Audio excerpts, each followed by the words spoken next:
Good evening बच्चों। Last term तक हम लोग कॉलिगेटिव प्रॉपर्टी पढ़ रहे थे ना।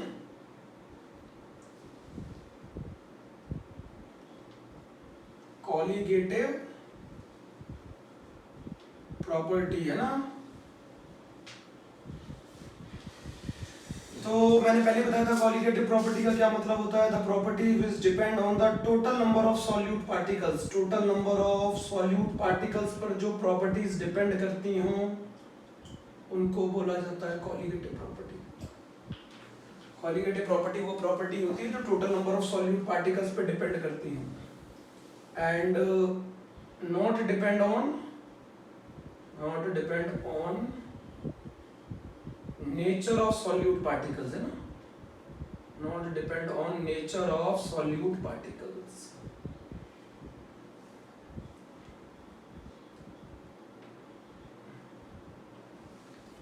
ऐसी प्रॉपर्टी को बोला जाता है कॉलिगेटिव प्रॉपर्टी। शॉर्ट में बोल सकते हो सीपी, है ना। शॉर्ट में क्या बोल सकते हो? सीपी बोल सकते हो। ऐसी प्रॉपर्टी जो नंबर ऑफ सॉल्यूट पार्टिकल्स पे डिपेंड करती हो, नेचर पे डिपेंड ना करती हो।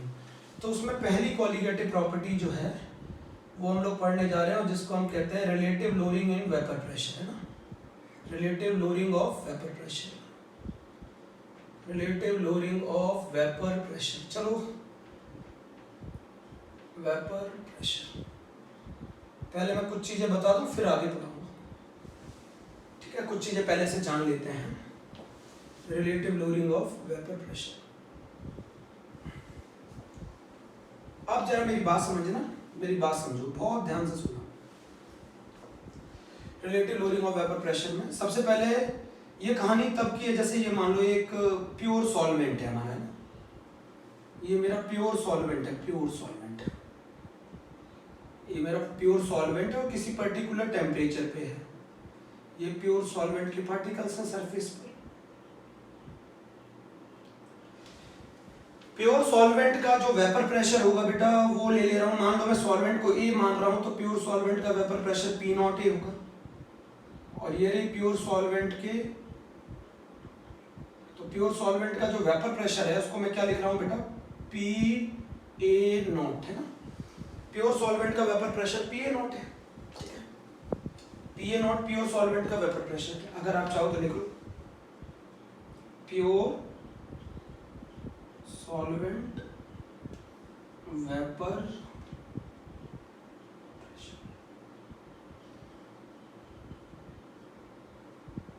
प्योर सॉल्वेंट का वेपर प्रेशर है पी ए नॉट। अगर इसमें मैं नॉन वॉलेटाइल सॉल्यूट मिला दूं, अगर मैं इसमें ऐड कर दूं नॉन वॉलेटाइल सॉल्यूट, बेटा नॉन वॉलेटाइल सॉल्यूट का वेपर प्रेशर तो जीरो होता है, वो तो वेपर फेज में जाएंगे नहीं, उनका वेपर प्रेशर तो जीरो है, ठीक है। अब जरा अंतर देखो। अब क्या होगा, जो सॉल्वेंट का सरफेस है उसके बीच बीच में अब सॉल्यूट के पार्टिकल्स भी आ जाएंगे। सॉल्वेंट के सरफेस पर अब बीच बीच में सॉल्यूट पार्टिकल्स भी आ जाएंगे। ये मान लो मेरे सॉल्वेंट के पार्टिकल्स हैं, मैं ये डैश डैश करके बता रहा हूं, ये मेरे सॉल्यूट के पार्टिकल्स हैं। सॉल्वेंट के पार्टिकल्स में बीच बीच में सॉल्यूट पार्टिकल्स भी आ जाएंगे। सॉल्वेंट के सरफेस पे बीच बीच में सॉल्यूट पार्टिकल्स भी आ जाएंगे। सॉल्यूट पार्टिकल्स भी आ जाएंगे। सॉल्यूट पार्टिकल्स कैसे हैं नेचर में? नॉन सॉल्यूट पार्टिकल्स कैसे हैं नेचर में? नॉन वॉलेटाइल, मतलब ये वेपर फेज में नहीं जाएंगे। अब पहले के कंपैरिजन में अगर मैं प्योर सॉल्वेंट में नॉन वॉलेटाइल सॉल्यूट ऐड कर देता हूं और एक सॉल्यूशन बना देता हूं ए और बी का, है ना। ये किसका सॉल्यूशन है बेटा? ए और बी का। अब जो सॉल्यूशन का प्रेशर आएगा वो सिर्फ ए की वजह से आएगा, बी की वजह से क्यों नहीं आएगा जरा बताओ। वैसे राउट्स ने बताया था कि सॉल्यूशन का प्रेशर दोनों की वजह से होता है, ए और बी की वजह से, बट बी की वजह से क्यों नहीं आएगा? क्योंकि बी नॉन वॉलेटाइल है। भाई सॉल्यूट पार्टिकल्स नॉन वॉलेटाइल है, नॉन वॉलेटाइल है तो सॉल्यूशन का जो वेपर प्रेशर आएगा वो किसके बराबर होगा? सॉल्यूशन का वेपर प्रेशर बराबर होगा partial vapour pressure of solvent. And partial vapour pressure of solvent किसके बराबर होता है? पी ए नॉट एक्स ए के बराबर होता है। ये बात नोट कर लो। अब जरा समझो, जब सॉल्यूट के पार्टिकल्स के बीच बीच में, सॉल्वेंट के पार्टिकल्स के बीच बीच में नॉन वोलेटाइल सॉल्यूट के पार्टिकल्स भी आ जाएंगे सरफेस पे। तो और ये नॉन वोलेटाइल सॉल्यूट के पार्टिकल्स जो हैं ये वेपर फेज में तो जा नहीं सकते, तो वेपर फेज में सिर्फ कौन जाएगा, सॉल्वेंट जाएगा। और वेपर फेज में सिर्फ सॉल्वेंट जाएगा तो पहले के कंपैरिजन में जो वेपर प्रेशर होगा वो कहलाएगा पीएस। भाई जब अकेला सॉल्वेंट था तब वेपर ज्यादा बन रही थी क्योंकि सारी सरफेस पे सॉल्वेंट के पार्टिकल्स थे। जब सारी सरफेस पे सॉल्वेंट के पार्टिकल्स थे तो वेपर ज्यादा बन रही थी, वेपर प्रेशर ज्यादा था। उस वेपर प्रेशर को हमने क्या कहा, पीए नॉट। पीए नॉट कौन सा वेपर प्रेशर है, vapour pressure of pure solvent. जब हमने उसमें नॉन वोलेटाइल सॉल्यूट मिलाया तो अब सॉल्वेंट के सरफेस पे बीच बीच में नॉन वोलेटाइल सॉल्यूट भी आ गया। और बीच बीच में अगर नॉन वोलेटाइल सॉल्यूट आएगा तो अब पहले के कंपैरिजन में वेपर्स कम बनेंगी। पहले के कंपैरिजन में वेपर्स क्यों बनेंगी, क्योंकि अब कुछ सरफेस किसने कवर कर लिया, सॉल्यूट पार्टिकल्स ने कवर कर लिया। जब कुछ सरफेस सॉल्यूट पार्टिकल्स कवर कर लेंगे तो अब पहले के कंपैरिजन में वेपर्स कम बनेंगी। और पहले के कंपैरिजन में वेपर्स कम बनेंगी तो वेपर प्रेशर कम होगा। तो पी सॉल्यूशन का वेपर प्रेशर, पी सॉल्यूशन का जो वेपर प्रेशर है वो पीए नॉट से कम होता है। इसको भी मैं एक एग्जांपल से समझाऊंगा। पीए नॉट पी सॉल्यूशन से ज्यादा होता है। क्यों होता है, समझो फिर से बात। जब हमने प्योर सॉल्वेंट लिया था तो सरफेस पे सिर्फ सॉल्वेंट के पार्टिकल्स थे। जब हमने प्योर सॉल्वेंट लिया था तो सरफेस पे सिर्फ सॉल्वेंट के पार्टिकल्स थे, तो वेपर्स ज्यादा बन रही थी। सॉल्वेंट वेपर, सॉल्वेंट वोलेटाइल है बेटा, सॉल्वेंट जो है वो वोलेटाइल लिक्विड है। सॉल्वेंट जो है वो वोलेटाइल लिक्विड है। सॉल्वेंट जो है वो वोलेटाइल लिक्विड है। जब सॉल्वेंट एक वोलेटाइल लिक्विड है तो वो ज्यादा वेपर्स बनाएगा। अब आपने उसमें ऐड क्या कर दिया, नॉन वोलेटाइल सॉल्यूट ऐड कर दिया। नॉन वोलेटाइल सॉल्यूट जब आपने सॉल्वेंट में मिक्स किया तो अब सरफेस पे सिर्फ सॉल्वेंट के पार्टिकल्स नहीं होंगे, अब बीच बीच में सॉल्यूट के पार्टिकल्स भी होंगे। और जो सॉल्यूट के पार्टिकल्स है बेटा वो नेचर में कैसे हैं, नॉन वोलेटाइल। तो अब पहले के कंपैरिजन में वेपर्स कम बनेगी, और पहले के कंपैरिजन में अगर वेपर्स कम बनेंगी तो वेपर प्रेशर कम होगा। तो बताओ, ये पॉइंट बहुत इंपॉर्टेंट है। तो प्योर सॉल्वेंट का वेपर प्रेशर सॉल्यूशन के वेपर प्रेशर से ज्यादा होता है। अच्छा ये बताओ, सॉल्यूशन का वेपर प्रेशर कम किसकी वजह से हो गया, सॉल्यूशन का जो वेपर प्रेशर है वो कम हो गया नॉन वोलेटाइल सॉल्यूट। भाई सरफेस में, सॉल्वेंट के सरफेस में बीच बीच में सॉल्यूट पार्टिकल्स भी आ गए। सॉल्यूट पार्टिकल्स नॉन वोलेटाइल है, वो वेपर फेज में जा नहीं सकते, तो उनकी वजह से वेपर प्रेशर होगा नहीं। तो फिर वेपर प्रेशर किसकी वजह से होगा, प्योर सॉल्वेंट के कारण। तो पहले के कंपैरिजन में अब जो है सॉल्यूशन का वेपर प्रेशर वो कम होगा। तो प्योर सॉल्वेंट का वेपर प्रेशर ज्यादा होता है एज कंपेयर टू उस सॉल्यूशन के जिसमें क्या कंटेन कर रखा हो, नॉन वोलेटाइल सॉल्यूट कंटेन कर रखा हो। अब इस बात को ऐसा समझो, मान लो तुम्हारे पास 500 रुपए है, तुम कोई किताब खरीदने गए, तुम्हारे दोस्त मिल गया, उसके पास कोई पैसे नहीं, तुम्हारे पास 500 रुपए है। मान लो एक दूसरा एग्जांपल ले लेते हो, तुम्हारे पास 500 रुपए है, तुम समोसा खाना है, तुम्हारा रास्ते में एक दोस्त मिल गया, उसे समोसा खाना है बट उसके पास कोई पैसे नहीं। बताओ नुकसान किसका होगा, नुकसान किसका होगा, तुम्हारा होगा ना भाई, पैसे भी तुम्हें देने पड़ेंगे और तुम्हारा दोस्त समोसे खाएगा। बात क्या समझी, प्योर सॉल्वेंट का वेपर प्रेशर ज्यादा था। जब उसमें आपने क्या जोड़ दिया, नॉन वोलेटाइल सॉल्यूट जोड़ दिया, अभी भी जो सॉल्यूशन का वेपर प्रेशर है वो भी अभी भी सॉल्वेंट के कारण ही है, बट उतना नहीं होगा जितना पहले था, क्योंकि अब सॉल्वेंट के सरफेस के बीच बीच में सॉल्यूट पार्टिकल्स भी आ गए, जिसकी वजह से जो सॉल्यूशन का वेपर प्रेशर है वो कम हो जाएगा। बेटा ये सुनो, ये प्योर सॉल्वेंट है, प्योर सॉल्वेंट में नॉन वोलेटाइल सॉल्यूट। आपके पास 500 रुपए थे, रास्ते में आपका दोस्त मिल गया, उसको समोसा खाना है, अब उसके पास कोई पैसा नहीं है, तो पैसे तो आपको ही देने पड़ेंगे ना, और समोसा वो खाएगा। कहने का मतलब ये है, इसके अंदर, इस वोलेटाइल सॉल्वेंट के अंदर अगर मैं नॉन वोलेटाइल सॉल्यूट ऐड कर दूं तो सॉल्वेंट के सरफेस पे नॉन वोलेटाइल सॉल्यूट भी आ गया और दोनों ने मिलकर क्या बना लिया, सॉल्यूशन। अभी भी जो वेपर प्रेशर है वो सॉल्वेंट के कारण ही है, बट उतना नहीं है जितना पहले था। क्यों नहीं है, क्योंकि अब सॉल्यूट भी आ गया, और सॉल्यूट भी आ गया तो सॉल्यूट की वजह से वेपर प्रेशर होगा नहीं। तो जो सॉल्यूशन का वेपर प्रेशर है वो प्योर सॉल्वेंट के कंपैरिजन में कम होता है, और जो सॉल्यूशन का वेपर प्रेशर होता है वो किसके कारण होता है, अकेले सॉल्वेंट के कारण होता है। Pa is equal to P not A x। ये चीज बहुत इंपॉर्टेंट है, P solution is equal to P not A x। तो आप मेरी बात समझो, जब हम प्योर सॉल्वेंट से सॉल्यूशन की तरफ जाते हैं और हम ऐड करते हैं नॉन वोलेटाइल सॉल्यूट, तो बताओ वेपर प्रेशर घटता है कि नहीं घटता है, उसको कहते हैं डेल्टा पी। डेल्टा पी का मतलब क्या है, lowering in vapour pressure, lowering in vapour pressure.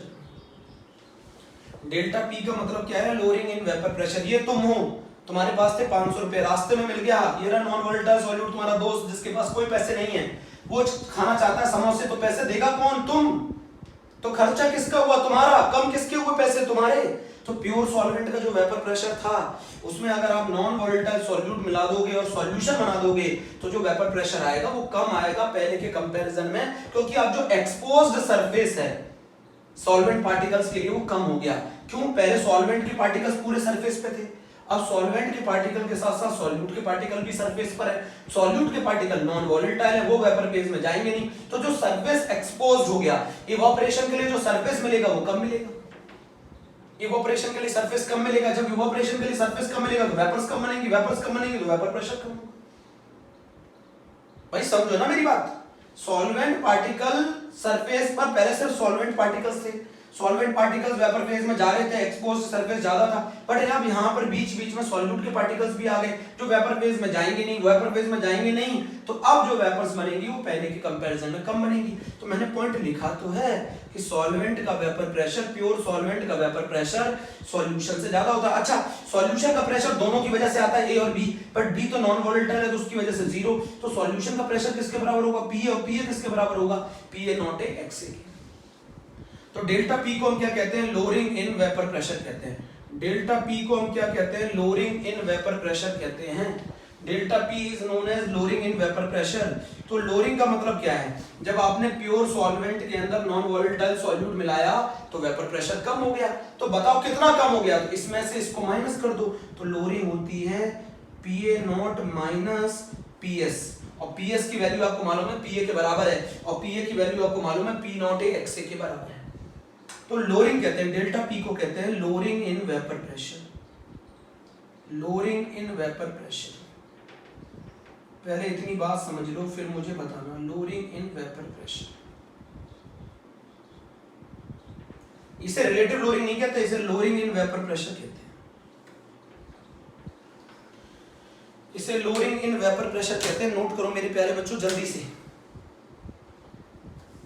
तो कॉलिगेटिव प्रॉपर्टी, अच्छा एक चीज मुझे बताओ, कॉलिगेटिव प्रॉपर्टी के बारे में आप लोगों ने ये चीजें लिख ली हैं, सही है? अच्छा बताओ कॉलिगेटिव प्रॉपर्टी का मेन यूज क्या है? कॉलिगेटिव प्रॉपर्टी जो है ये एक्सपेरिमेंटली डिटरमाइंड है। कॉलिगेटिव प्रॉपर्टी एक्सपेरिमेंटली डिटरमाइंड है, और इनका जो मेन पर्पस है, इनका जो मेन पर्पस है वो क्या है? बताओ इनका मेन पर्पस क्या है?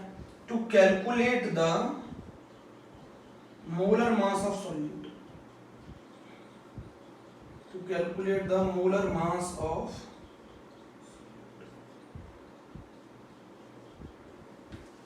To calculate the molar mass of solute. Rough कर दूं? लोअरिंग पहचान लिया? अच्छा मैं कुछ चीजें लिखूंगा तो आपको देखना समझ में आएगी, मैं कुछ चीजें लिखूंगा तो आपको वो समझ में आएंगी अच्छे से। भाई अगर सॉल्वेंट के पार्टिकल्स के साथ साथ सरफेस पे सॉल्यूट के पार्टिकल्स भी आ जाएंगे तो पहले के कंपैरिजन में वेपर कम बनेंगे, पहले के कंपैरिजन में वेपर कम बनेंगे, और वेपर कम बनेंगे तो वेपर प्रेशर कम होगा, है ना? अच्छा मुझे एक चीज समझाओ जो मैं समझ रहा हूँ, इसके न्यूमेरिकल की इंपॉर्टेंस है, थ्योरी की नहीं। तो यहाँ बताओ पी, अभी हम क्या पढ़ रहे हैं? वैसे ये टॉपिक आता किसके अंदर है? सॉलिड इन लिक्विड सॉल्यूशन है ना, सॉलिड को सॉलिड इन लिक्विड सॉल्यूशन है ना, ये वाला टॉपिक है।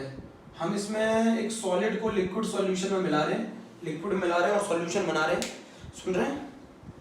Solution of solid in liquid है ना। तो उसके अंदर जो हमारा सॉलिड है वो नॉन वोलेटाइल है, हमारा सॉलिड जो है वो नॉन वोलेटाइल है ना। तो यहाँ जो P नॉट A है ये है vapour pressure of pure solvent है ना। मेरी बात इतनी सुन लेना बहुत ध्यान से। अच्छा जो P सॉल्यूशन कह लो या फिर जो PA है ये है vapour pressure of solution containing NVS non volatile solute, vapour pressure of solution containing non volatile solute is delta P is known as lowering in vapour pressure है ना। डेल्टा पी क्या है, lowering in vapour pressure, and this is equal to P A not minus P S. सही है बेटा, इसको lowering कहते हैं। मतलब पी ए नॉट ज्यादा था, उसमें आपने नॉन वोलेटाइल सॉल्यूट मिला दिया तो वेपर प्रेशर कम हो जाएगा, कितना रह जाएगा, पीएस रह जाएगा। तो कम कितना हुआ, तो पी ए नॉट में से पीएस माइनस कर दो। मान लो तुम्हारे पास 500 रुपए थे, तुम्हारे दोस्त ने मिलकर तुम्हारे साथ समोसे खा लिए, अब उसके पास पैसे रह गए तुम्हारे पास 480, तो बताओ कितना कम हुआ, 500 minus 480, lowering in vapour pressure. समझ गए, lowering in vapour pressure.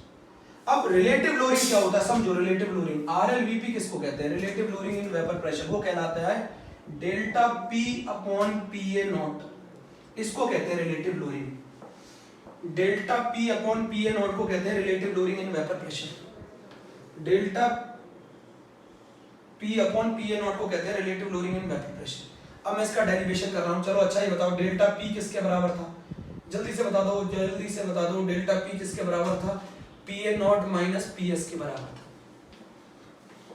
PS की जगह पी भी कर सकते हैं। मैंने आपको सिखाया था कि ऐसा सॉल्यूशन जिसने नॉन वोलेटाइल सॉल्यूट कंटेन कर रखा हो, हर राउल्स ने क्या कहा था, किसी भी सॉल्यूशन का जो टोटल प्रेशर है वो partial pressure of A plus partial pressure of B के बराबर होता है, जिसमें वी बी हमारा नॉन वोलेटाइल है। नॉन वोलेटाइल का मतलब ये होता है कि वो वेपर फेज में नहीं जा सकता। जब वेपर फेज में नहीं जा सकता तो उसका वेपर प्रेशर जीरो होगा, उसका वेपर प्रेशर जीरो होगा।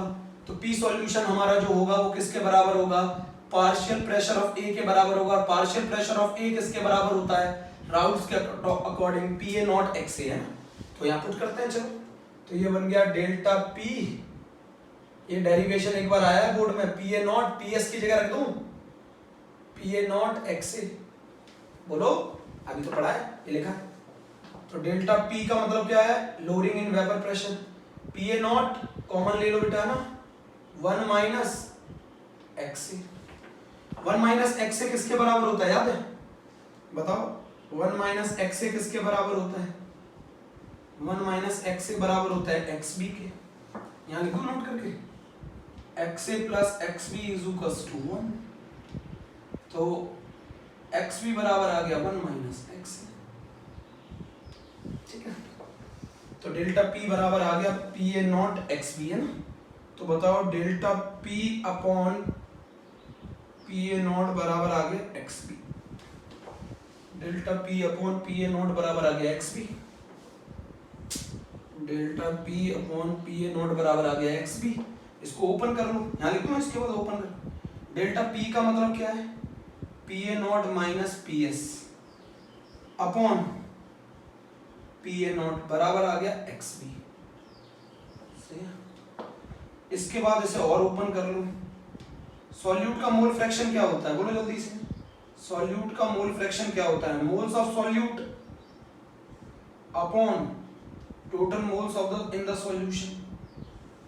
ये हमारा फॉर्मूला है आरएलवीपी के टर्म्स में। चलो इसको और अच्छा लिख देता हूँ, पहले आप यहाँ तक पहुँच जाओ, आप यहाँ तक पहुँच जाओ, नोट कर लो डेरिवेशन। तो जो relative lowering of vapour pressure है, यहाँ पे लिख दूँ ऐसे करके एरो लगा के, जो relative lowering of vapour pressure है वो किसके डायरेक्टली प्रोपोर्शनल है, मोल फ्रैक्शन ऑफ सॉल्यूट। जो relative lowering in vapour pressure है वो मोल फ्रैक्शन ऑफ सॉल्यूट के बराबर है। अच्छा, आप इसको डेरिवेशन को क्रॉस करके भी चेक कर सकते हो कि ये सही है कि गलत है। अभी चेक करता हूँ। यहाँ लिख लिया P A not minus P S upon P A not, ये वाली चीजें हैं पूरी। मैं इस फॉर्मूले से न्यूमेरिकल सॉल्व नहीं करता, मैं इस फॉर्मूले से न्यूमेरिकल सॉल्व नहीं करता। रफ कर दूं, मैं इस फॉर्मूले से न्यूमेरिकल सॉल्व नहीं करता। न्यूमेरिकल के लिए मैं एक अलग फॉर्मूला बताऊंगा। मैं इस फॉर्मूले से न्यूमेरिकल सॉल्व नहीं करता प्यारे बच्चों। अच्छा, मुझे फिर बताते हैं। चलो मेरे बच्चे बताएंगे पी ए नॉट क्या है, वेपर प्रेशर ऑफ। बेटा मैं फिर से बता रहा हूँ, ये कंडीशन तब की नहीं है जब दोनों वोलेटाइल हो, ये कंडीशन तब की है जब सॉल्यूट नॉन वोलेटाइल है और सॉल्वेंट वोलेटाइल है। तो this is vapour pressure of pure solvent, this is vapour pressure of pure solvent. और PS is the vapour pressure of the solution, जिसने क्या कंटेन किया है, कंटेनिंग नॉन वॉलेटाइल सॉल्यूट, सही है। PA naught minus PS is called delta P and delta P is known as lowering in vapor pressure। हर चीज ऐसे लिखी होनी चाहिए। फिर delta P upon PA not बराबर PA naught minus PS upon PA not बराबर RL VP, relative lowering in vapour pressure. अच्छा, अभी आपने प्रूफ किया relative lowering in vapour pressure किसके बराबर है, तो delta P upon PA not बराबर PA naught minus PS upon PA not बराबर RL VP बराबर मोल फ्रैक्शन ऑफ सॉल्यूट बराबर NB अपॉन NA प्लस NB। ये मैंने ड्राइव कर दिया है इजुकल्स टू, है ना। अब आपको मुझे लगता है सारी चीजें क्लियर होनी चाहिए। ये भी 1 पॉइंट है, एक सेकंड है, थर्ड है, फोर्थ है, ये 5 पॉइंट लिख लो आप, ये 5 पॉइंट लिख लो जल्दी से।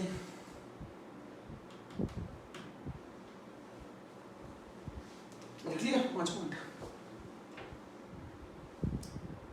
जल्दी लिख लो 5 पॉइंट।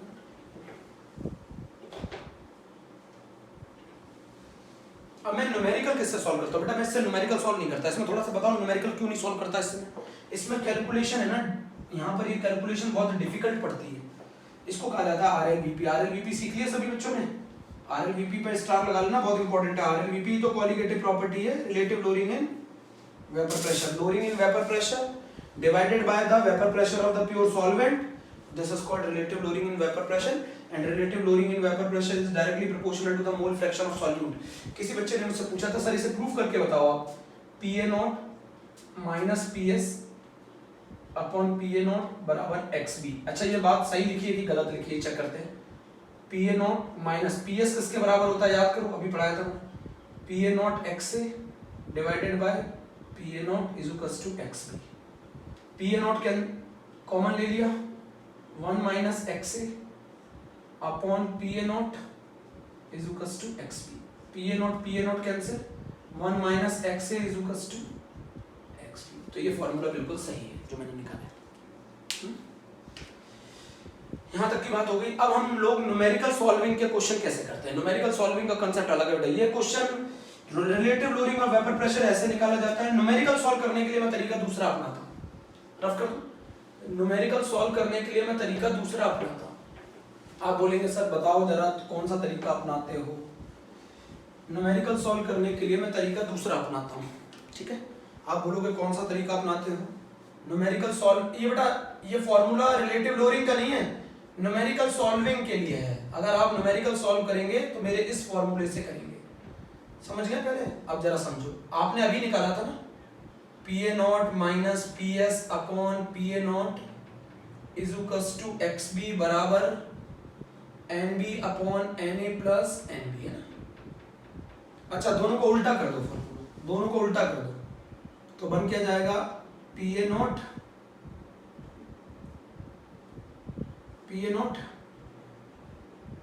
नॉट माइनस PS, है ना, NA प्लस NB। ये फॉर्मूला आपको डिराइव नहीं करना, मैं सिर्फ फॉर्मूला बता रहा हूँ जिससे हम न्यूमेरिकल सॉल्व करते हैं। PA naught minus PS is equals to NA plus NB divided by NB, है ना। तो इसको ऐसे लिखे रहने दो, PA नॉट माइनस PS। इसको आप कैसे लिख सकते हैं, NA अपॉन NB, यहाँ लिख सकते हैं 1, NA अपॉन NB 1 लिख सकते हैं। तो ये बन गया PA naught minus PS minus 1 is equals to NA upon NB। Check करो, मैंने 1 यहाँ माइनस कर दिया। PA नॉट माइनस NA, अरे इंडिविजुअल से डिवाइड कर दो तो ये बचेगा NA अपॉन NB और ये बन जाएगा NB डिवाइडेड बाय NB 1। तो ये हमारा फॉर्मूला आ गया PS upon PA naught minus PS। Solve कर दिया मैंने इसको और ये आ गया NA अपॉन NB। उल्टा कर दो, फिर से उल्टा कर दो, P A not minus P S upon P S is equals to N B upon. बेटा ये मैं फिर बता दूं, ये वाला वो फॉर्मूला है जिससे हम लोग न्यूमेरिकल सॉल्व करते हैं, ये वाला फॉर्मूला है जिससे मैं न्यूमेरिकल सॉल्व करने के लिए चाहिए।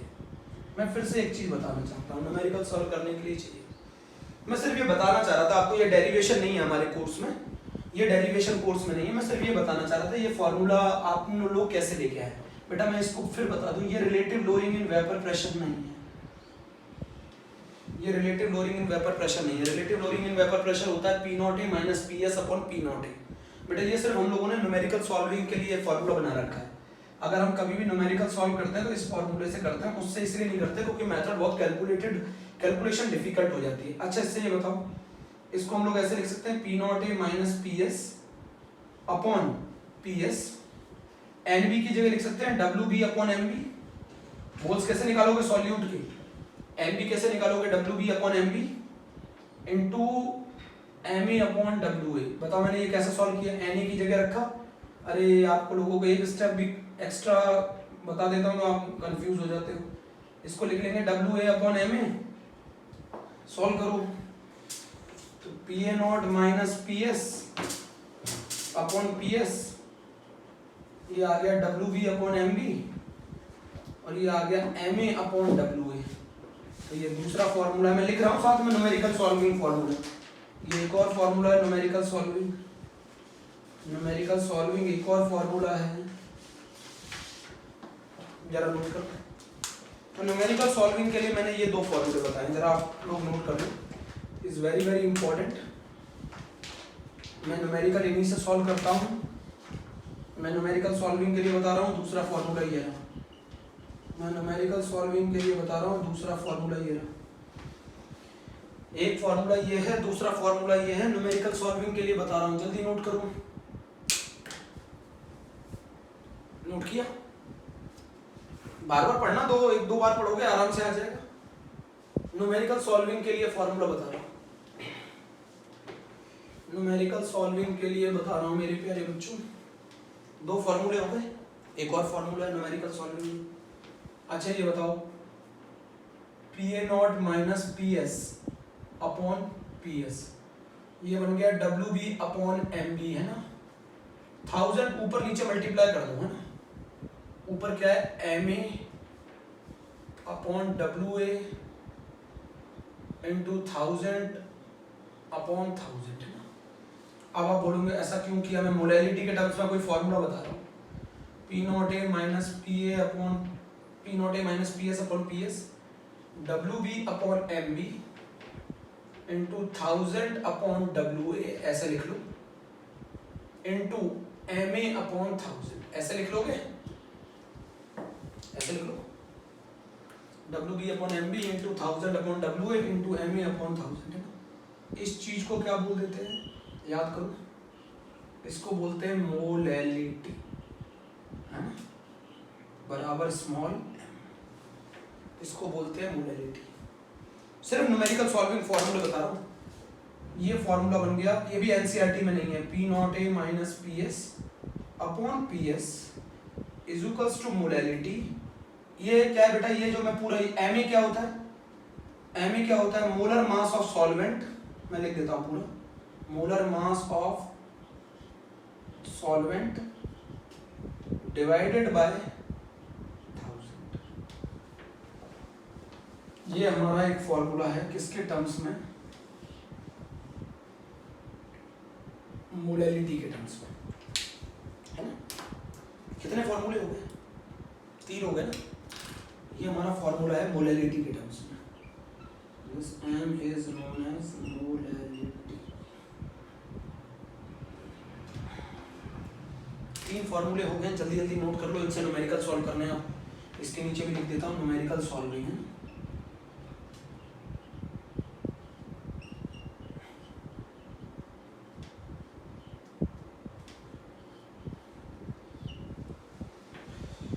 न्यूमेरिकल सॉल्विंग रफ कर दूं, 1 2 3 तीन चीजें लिख ली ना, रफ कर दूं।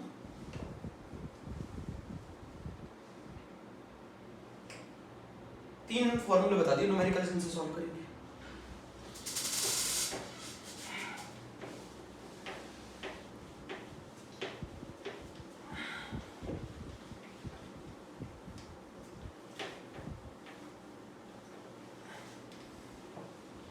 तीन फॉर्मूले बता दो अब। अच्छा ये बताओ relative lowering in vapour pressure किसके बराबर था, जरा बताना। Relative lowering in vapour pressure किसके बराबर था? Delta P upon P A not बराबर P A not minus P S upon P A not बराबर एक्स बी बराबर N B upon N A plus N B. मैं इससे numerical solve नहीं करता, न्यूमेरिकल सॉल्विंग ये वाले हैं, न्यूमेरिकल सॉल्विंग क्वेश्चन ये वाले हैं। न्यूमेरिकल सॉल्विंग के लिए कौन सा फॉर्मूला लगाओगे? P A not minus P S upon P S is equals to N B upon N A. N B moles of solute है, N A moles of solvent है। एक तो ये फॉर्मूला लगाओगे, एक ये फॉर्मूला लगाओगे P A not minus P S upon P S, N B को ओपन कर दो, W B upon M B into M A upon W A. M A क्या है? Molar mass of solvent. एक और फॉर्मूला लगाओगे P A not minus P S upon P S W B upon M B, इसको molarity के terms में molarity into molar mass of solvent, molar mass of solvent upon 1000। इतने फॉर्मूले आप पढ़ लीजिए, relative loading on vapour pressure भी खत्म। इतने पहले फॉर्मूले पढ़िए, कौन सा न्यूमेरिकल सॉल्विंग है, कौन सा relative lowering in vapour pressure है, ये सारी कहानी आपको पढ़नी है। अब मेरी बात सुनो ध्यान से, 1 2 3 है ना, ये तीनों ही फॉर्मूले बहुत बहुत इंपॉर्टेंट हैं। मैं फिर बताना चाहता हूँ, ये चीज RLVP नहीं है, ये चीज RLVP नहीं है, इतना नोट कर लिया। ये चीज RLVP नहीं है, ये चीज RLVP नहीं है। सॉल्व अलग से लिख लिया करो, न्यूमेरिकल सॉल्विंग पहले से बता रहा हूँ। न्यूमेरिकल सॉल्विंग NCERT से नहीं पढ़ना है, ये टॉपिक जो मैं बता रहा हूँ उसी तरीके से पढ़ना है। खुश होना है, निराश नहीं होना है, अच्छे से पढ़ना है। मुझे बताना भी है बेटा, बहुत काम का है। हम लोग जब आगे पढ़ेंगे चैप्टर्स, जब हमारा ऑफलाइन होगा तब हम इसको अच्छे से पढ़ेंगे, तब हम लोगों की हेल्प करेंगे ये वीडियोस।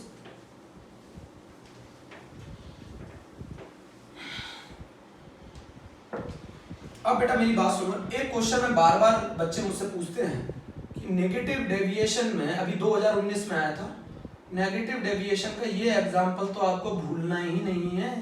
कौन सा वाला मेरे बच्चों? क्लोरोफॉर्म वाला। क्लोरोफॉर्म एंड एसीटोन के बीच में हाइड्रोजन बॉन्डिंग हो जाती है, याद है नहीं याद है? क्लोरोफॉर्म और एसीटोन के बीच में हाइड्रोजन बॉन्डिंग हो जाती है। क्लोरोफॉर्म एंड एसीटोन के बीच में हाइड्रोजन बॉन्डिंग हो जाती है, याद आया नहीं आया? हाइड्रोजन बॉन्डिंग होती है, हाइड्रोजन बॉन्डिंग। जब दोनों को मिलाने पर इंटरेक्शन स्ट्रांग होंगे तो कौन सा डेविएशन होगा? Negative deviation. सीबीएसई ने पूछा है 2019 में। अच्छा एक और एग्जांपल है फिनॉल। ये रहा फिनॉल, ये रहा एनिलीन। बार बार बता रहा हूं, ये रहा फिनॉल, ये रहा एनिलीन। इसके लोन पेयर और इसके हाइड्रोजन के बीच में जबरदस्त इंटरेक्शन होता है, स्ट्रॉन्ग अट्रैक्शन होता है, जिसकी वजह से ये भी नेगेटिव डेविएशन का एग्जांपल है। ये भी नेगेटिव डेविएशन का एग्जांपल है। दो एग्जांपल हो गए नेगेटिव डेविएशन के। यहां पर इनको मैक्सिमम बॉइलिंग एजियोट्रोप भी बोला जाता है। जानते हो क्यों बोला जाता है? क्योंकि मिलाने पर ए और बी की जो इंटरेक्शन है, मिलाने पर ए और बी की इंटरेक्शन स्ट्रॉन्ग होती है। जब इंटरेक्शन स्ट्रॉन्ग है तो वेपर फेज में जाने की टेंडेंसी कम होगी, मतलब वेपर प्रेशर कम होगा। वेपर प्रेशर कम होगा तो बॉइलिंग पॉइंट ज्यादा होगा।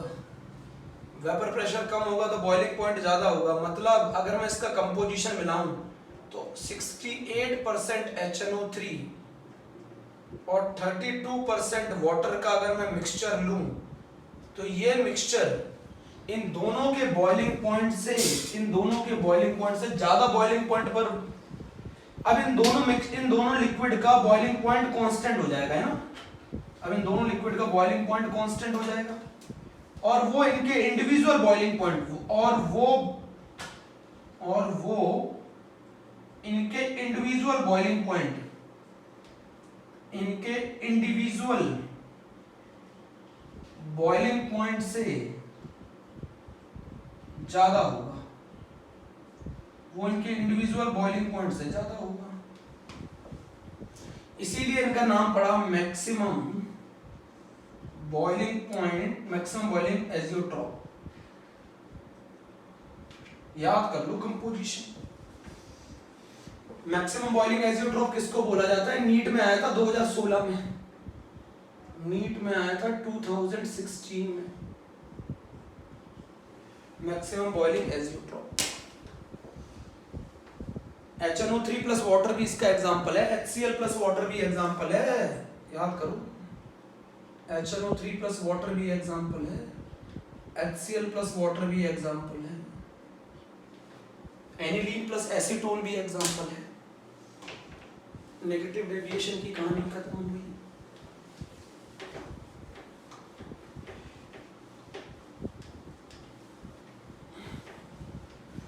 तो हमारा पहली कॉलिगेटिव प्रॉपर्टी का थ्योरेटिकल पोर्शन खत्म। अब हम लोग अगले टर्न पर इसके पढ़ेंगे न्यूमेरिकल। तो ये तब तक के लिए बेटा अच्छे से नोट कर लेना, कोई डाउट है तो मुझे बताना, समझे अच्छे से। ओके प्यारे बच्चों, थैंक यू।